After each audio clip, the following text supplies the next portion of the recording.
Now, we're going to get to every single question that we can on today's mailbag, but I'm not always able to because we got 900 people watching. We're going to miss some questions. So if we don't get to yours, hit me up on Twitter at WhatGoingDowny. My DMs are open for that exact reason. All right, first up from Cole Myers. Since we know you like Caleb Farley as a day 1 pick, who do you like as a day 2 pick, and who do you like as a day 3 pick? Ooh, good questions. I don't know if he's going to be there because, honestly, I'm not that far along with my day 2 and day 3 guys. I would love Nick Bolton in round 2 out of Missouri. I don't think he's going to be there, but I'd love to try it. I think you might be able to find a good offensive lineman. Aleem McNeil, the DT from NC State's probably a good day 2 guy. I honestly don't have any day 3 answers yet. I haven't dove far enough in at that point. All right, from DeLunatic, Steven gonna shop at the dollar store for free agency this year. Yes. I'm sorry. Yeah, probably. Speaking of dollar store shopping, how about Gerald McCoy's return from Chase Canary? Possible. I think it would have to be pretty cheap. I don't think you can bank on Gerald McCoy because he's coming off the quad injury and Dontari Poe sucked when he came off of that. So maybe. But I don't think McCoy, you bring in McCoy and you're like, okay, cool, we're done. Like, you got to get more help there. Alfredo Jimenez, Marcus Maye to the Cowboys. We did discuss this on Tuesday's video. Tuesday's Cowboys video, so go check that out there. I would love it. He might be out of the Cowboys' price range. If you're going to go dollar store shopping, I do have a name in mind who I liked a lot and who, as a reminder, I tried to trade for during the season. How about Malik Hooker, formerly of the Indianapolis Colts? I think that's a really good idea. From Joey Drada, would you fire McCarthy for someone like a Joe Brady, a Ryan Day, a Titans or Bill O.C., or Eric Bieniemy? You're kind of going from one mystery box to the other. So, especially at this stage, no. Next season, let's take a look and see how the Cowboys fare. From Jeremiah Early, Tom, I'm nervous filling the Cowboys' defensive coaches so quickly, only because Sean Lee hasn't decided yet, and if he retires, I want him on the staff ASAP. Yes, I understand where you're coming from. It all depends on when Lee retires. Like, Sean might not retire till March, and you can't wait till March to fill one of your key roles. What you can, and I hope should do, is hire your staff. Maybe you make George Edwards your linebackers coach and have Sean Lee be the defensive assistant or linebacker assistant. If he wants to retire and be a coach, you can create a spot for him. It's really not that difficult. So I don't think you can just sit around waiting for Sean Lee, but I think you can kind of just create a spot for him pretty easily. From Sean Lopez, should the Cowboys trade up for a player like Penei Sewell maybe? I think to realistically get Penei Sewell, you got to get to number 4. And to go from 10 to 4 is so expensive. To be honest, I'm just not interested. Frankly, I don't want to trade up at all because the cost that it would force you to give up in terms of draft pick capital makes it so that it's really tough to fill all of your other key needs. You need depth and talent on that defensive side of the ball. If anything, I would much rather trade down and get an extra shot at what is a lottery guess anyway in the top 75 or top 100 picks. But what would you guys rather do here?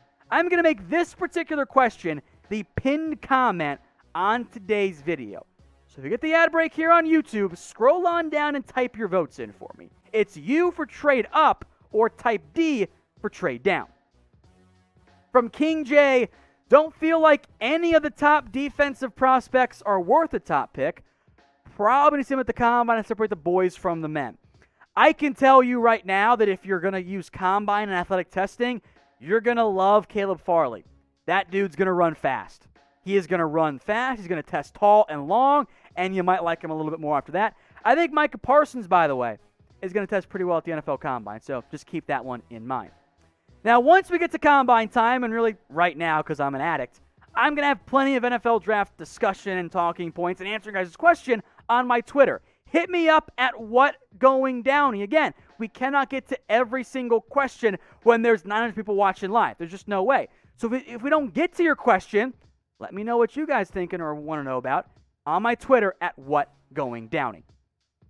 From Annex Scrub the First, do we draft Patrick Surtain or Caleb Farley? And if both are gone, who do we draft? Ooh. If they're both gone, you might just want to trade down altogether and maybe go take a Barmore or a J.C. Horn a few picks later. If they're both there, I would go Caleb Farley. I'm not going to complain that much, though, about Patrick Surtain. From Dwayne Jackson, what are the chances Gallup gets traded on draft night, and what should be the asking price for Gallup? In the event that you are going to move on from Michael Gallup this offseason, the minimum should probably be a third-round pick, because that's what you might end up getting in free agency. If he leaves and gets paid a solid contract, or maybe it's a fourth-round pick, but you have a whole year of the player, so I'm going to bump it up one round at minimum. In reality, if you're trading away somebody to get a good defensive player or another top 75, top 50 draft pick, the truth of the matter is Michael Gallup is your logical trade chip, because the rest of your guys are either already making big-time money, or they're not going to save you money in a trade, or there's no reason to ever move them. Gallup, because you got Lamb and Cooper and you need defensive help, you can justify it. You don't have to, but if you're going to, Gallup is the guy you would have to consider. So what do you guys want to do then with Michael Gallup? Get your votes in for me. Type in K for keep or type in T for trade. Let me know what you guys think in the comments section.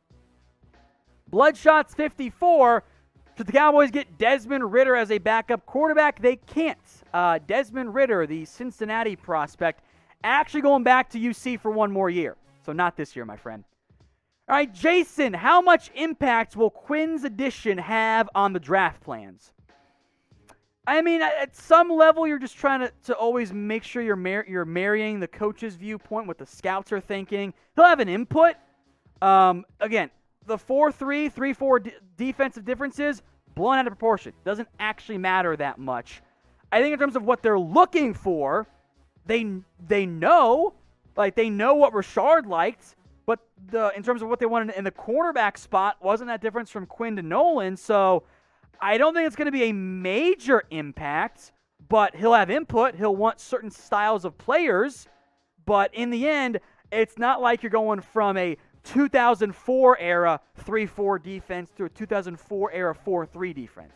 It's not that much of a change in terms of the types of players that you're searching for. It's how you use those guys and what coverages they'll deploy. Maybe free safety. That might be the one area you try and find an actual really good single high guy at long last. All right, from my burner account, how many comp picks could Dallas expect to get? We do know the projections in terms of what the Cowboys are expecting from the NFL draft pick process. So to go through this quickly here, when you lose players in free agency, depending on who else you sign, you get draft picks back. So for the Cowboys, the way things are probably going to end up going is they're projected, things could change, Byron Jones, a third rounder, Robert Quinn gets you a fourth rounder, Randall Cobb gets you a fifth, and then Malik Collins canceled out by Gerald McCoy, Jason Witten by Clinton Dix, maybe, that one's kind of up in the air because they changed the formula this year, Jeff Heath by Greg Zuerlein, Xavier Su'a-Filo should get you a seventh rounder. That's the maximum. 4 draft picks. That's what the Cowboys are in line for. The Lunatic has our Everson Griffin trade upgraded to a 5th round pick. I don't know what the conditions were on that. It might have been playoff based. If so, no. But I honestly don't know what the conditions were. I'll try and dig into that, and we'll let you guys know at some point soon. A few more questions here from Luke Diaz. Can we get Jadeveon Clowney and Earl Thomas? All right, drink for Earl. No, the guy's kind of a bad person. Clowney, actually, I wasn't supercharged. I should not have drank for that. You guys get lucky. Clowney, sure, but he wasn't good. So, and he wants money. I'm not that interested in the end. Eric Diaz, Tua. Okay. Tua question mark? How? Why? For what reason? Dak's better. Stick with him. Sorry. All right, Roy Martinez. Should the Cowboys get Stephon Gilmore after they get Caleb Farley? Who plays nickel for you? Like, Gilmore, Farley, and Diggs, I think, are all outside guys. It's fun. If you get Gilmore for a second or third, sure. But I honestly don't know if that's going to be your best maximization. If you can get Gilmore, trade down from 10. Don't take Farley. Take other defensive players with your extra picks to recoup what you give up to get Stephon Gilmore. That would be my suggestion there.